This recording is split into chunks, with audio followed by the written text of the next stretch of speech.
Good morning. I'm Libby Edmonds, and it is my delight this morning to introduce you to Brescia Bianco-Badenhorst. A little bit about me before we start as the interviewer. I am an EQ facilitator, mental fitness coach.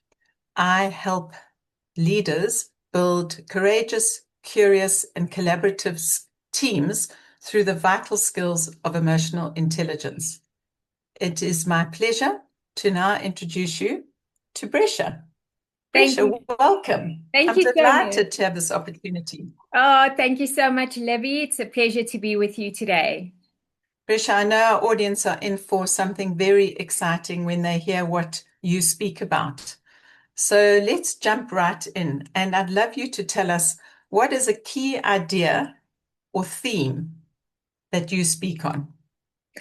Libby, my core message is very simple. I don't speak to inspire, I speak to interrupt cycles.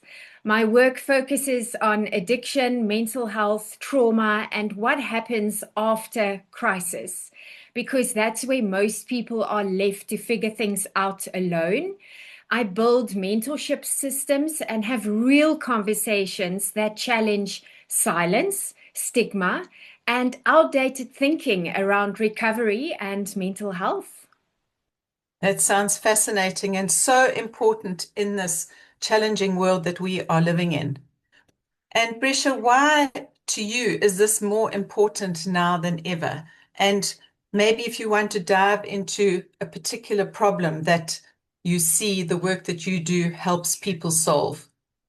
I think, Libby, in the space that you also work in, you will agree with me that we are facing a global mental health crisis that we are still trying to solve with awareness alone.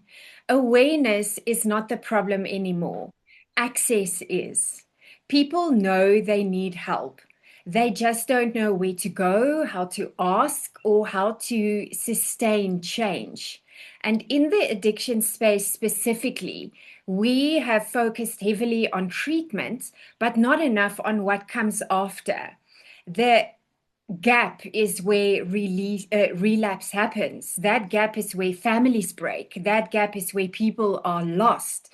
And my work exists to close that gap.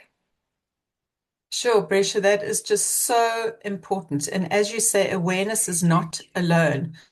It's just really finding those tools and those skills and that support that people need to go forward, to take forward.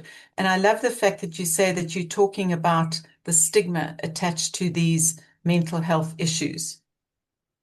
So which are the audiences, Brescia? I mean, this is global, this is everywhere that we need this, but which audiences are benefiting most from your work? Three groups that I focus on. First, individuals in recovery or struggling with mental health, people who need structure, guidance, and someone who understands both the emotional and the practical side of rebuilding a life, because I've been there myself.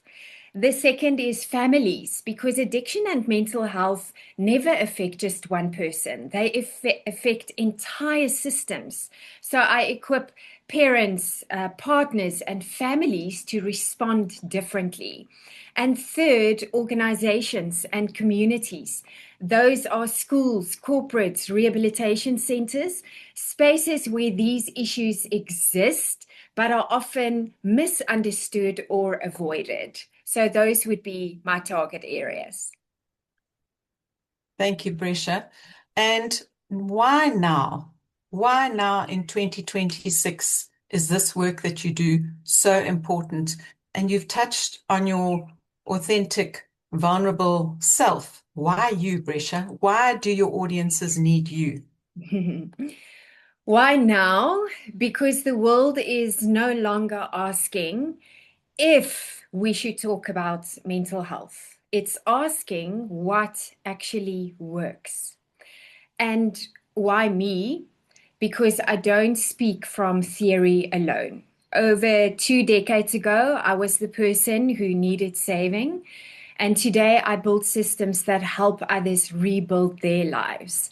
I understand addiction and recovery from both sides, lived experience and structured mentorship. And I don't just talk about change. I create environments where change becomes possible. Because when we shift from awareness to action, we don't just change individuals, we change families, we change people, we change futures. And that's it from me.